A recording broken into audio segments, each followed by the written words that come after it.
Ay magandang gabrabi mga kaputol. Ay magigisa nga ho tayo dito ng sibuyas, luya at bawang. Syempre ang ating baby oil na pangmalakasan na hindi pwedeng makalimutan.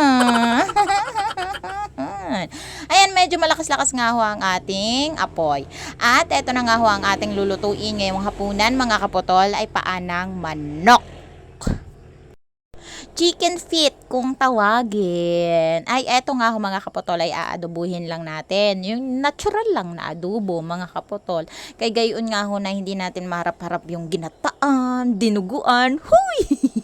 Kaldereta, bungabog, binaguungan. Hindi natin mahaharap yan ngayon. Ay, saka-saka na kapag medyo okay-okay na ang ating recipe. At eto na nga oh, syempre lalagyan natin ng tuyo, gayon, suka, gayon din. Tapos syempre ang ating pampalasa, magic sarap bin, paminta at kung ano pa, gayon. Tapos halu-haluin mo lang yan mga kaputol, at kung meron ka namang ibang panglalagay, pwede mo rin siyang lagyan ng tanglad, yung laurel, pero wala tayo niyan mga kaputol, kaya pwede na yan. Pagkatapos kong ang timplahan, aring chicken feet nga ho, ay dinagdagan ko na lang dito ng tuyo para nga pampakulay talaga sa ating chicken feet. At nilagyan ko na rin paminta, tapos syempre kung ano-anong abrikitik, ceiling green, para nga ho mabango at medyo maanghang-anghang din ang ating chicken feet. Medyo ang ating chicken feet nga ho ay kapag niluto mga ho mga kapotol ay medyo malapot-lapot. Gayon antayin mo talaga siya na maglapot sa sarili niyang mga lapot. Sana all maraming lapot. At after 300 years nga mga kapatol ay kumulo na nga ang ating chicken feet. At kitang-kita nyo nga ho mga kapatol na sobrang sarap parang chicken feet ko.